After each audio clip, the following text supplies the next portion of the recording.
वसुदेवसुतं देवं कंसचाणूरमर्दनं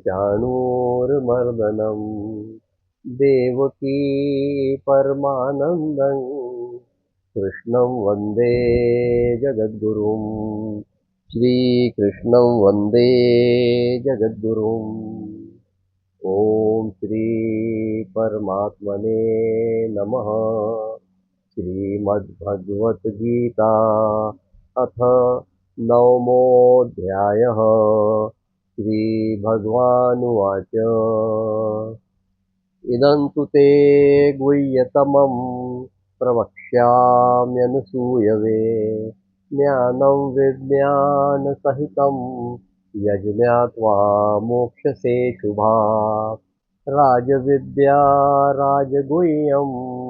पवित्रमिदमुत्तमम् प्रत्यक्षावगमन् धर्म्यं सुसुखं कर्तुमव्ययम् अश्रद्धधाना पुरुषा धर्मस्यास्य परन्तप अप्राप्य मां निवर्तन्ते मृत्युसंसारवर्त्मनि मया तत्मिदं सर्वै जगदव्यक्तमूर्तिना मत्स्थानि सर्वभूतानि न चाहं तेष्वस्थितः न च मत्स्थानि भूतानि पश्य मे योगमैश्वरम् भूतभृन्न स भूतस्थो ममात्मा भूतभावनः यथाकाशस्थितो नित्यं वायुः सर्वत्र गो महान् तथा सर्वाणि भूतानि मत्स्थानीत्युपधारय सर्वभूतानि कौन्तेय प्रकृतिं यान्ति मामिका कल्पक्षये पुनस्तानि कल्पादौ विसृजाम्यहम् प्रकृतिं स्वामवष्टभ्य विसृजामि पुनः पुनः भूतग्राममिमं कृत्स्नम् अवश्यं प्रकृतेर्वशात् न च मान्तानि कर्माणि निबध्नन्ति धनञ्जय उदासीनवदासीनम् असक्तं तेषु कर्मसु मयाध्यक्षेण प्रकृति सूयते सचराचरम् हेतुनानेन कौन्तेय जगद्वि परिवर्तते अवजानन्ति मां मूढा मानुषीं तनुमाश्रितं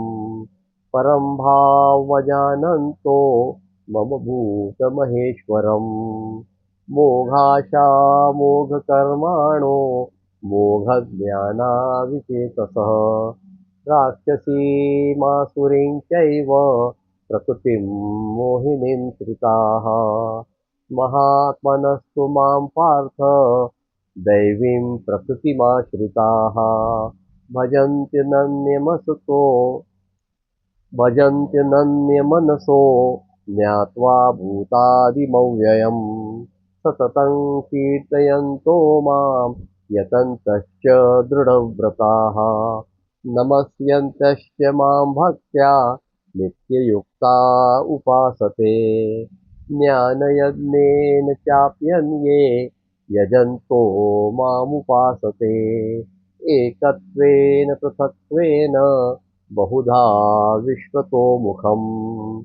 अहं क्रतुरहं यज्ञस्त्वधाहमहमौषधम् मन्त्रोऽहमेहमेवाज्यम् अहमग्निरहं हुतम् पिताहमस्य जगतो माता धाता पितामहः वेद्यं पवित्रमोङ्कार रुक्साम यजुरेव च गतिर्भर्ता प्रभुः साक्षी निवासश्चरणं सुहृत् प्रभवप्रलयस्थानं निधानं बीजमव्ययम् तपाम्यहं हं वर्षं निगृणामृत्सृजामि च अमृतं चैव मृत्युश्च सदसच्चाहमर्जुन त्रैविद्या मां सोमपापूतपापा यज्ञैरिष्ट्वा स्वर्गतिं प्रार्थयन्ते ते पुण्यमासाद्य सुरेन्द्रलोकम् अश्नन्ति दिव्यान् दिवि देव भोगान् ते तं भुक्त्वा स्वर्गलोकं विशालं क्षीणे पुण्ये मर्त्यलोकं विशन्ति एवं त्रयीधर्ममनुप्रपन्ना गतागतं कामकामा लभन्ते अनन्याश्चिन्तयन्तो मां ये जनाः पर्युपासते तेषां नित्याभियुक्तानां योगक्षेमं वहाम्यहम् येऽप्यन्नदेवता भक्ता यजन्ते श्रद्धयान्विताः तेऽपि मामेव कौन्तेय यजन्त्य विधिपूर्वकम् अहं हि सर्वयज्ञानां भोक्ता च प्रभुरेव च न तु मां भिजानाति तत्त्वेन कश्चवन्ति ते यान्ति देवव्रता देवान् पितॄन् यान्ति पितृव्रताः भूतानि यान्ति भूतेज्या यान्ति मद्याजिनोऽपि माम् पत्रं पुष्पं फलं तोयं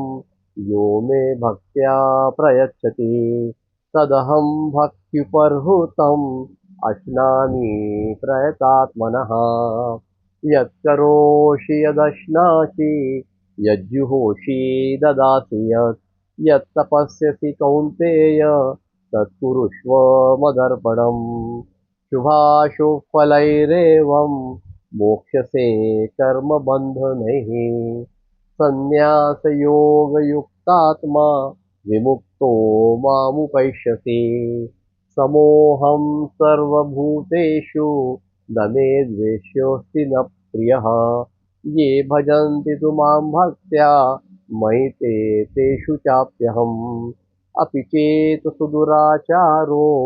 भजते मामनन्यभाक् साधुरेव समन्तव्यः सम्यग् व्यवसितो हि सः क्षिप्रं भवति धर्मात्मा शश्वच्छान्तिं निगच्छति कौन्तेय प्रतिजानीहि न मे भक्तः प्रणश्यति मां हि पार्थ व्यपाश्रित्य येऽपि स्युः पापयोनयः स्त्रियो वैश्या तथा शूद्राः तेऽपि यान्ति परां गतिम् किं पुनर्ब्राह्मणा पुण्या भक्ता राजर्षयस्तथा अनित्यमसुखं लोकम् इमं प्राप्य भजस्व माम् मन्मना भव मद्भक्तो मद्याजी मां नमस्कुरु मामे वैश्यसि युक्त्वैवं मात्मानं मत्परायणः ॐ तत्सदिति श्रीमद्भगवद्गीतासु उपनिषत्सु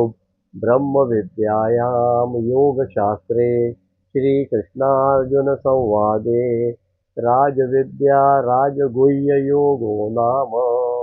नवमोऽध्यायः। ॐ श्रीकृष्णार्पणमस्तु। योगेशं सच्चिदानन्दं वासुदेवं व्रजप्रियं धर्मसंस्थापकं वीरं कृष्णं वन्दे जगद्गुरुं श्रीकृष्णं वन्दे जगद्गुरुम्।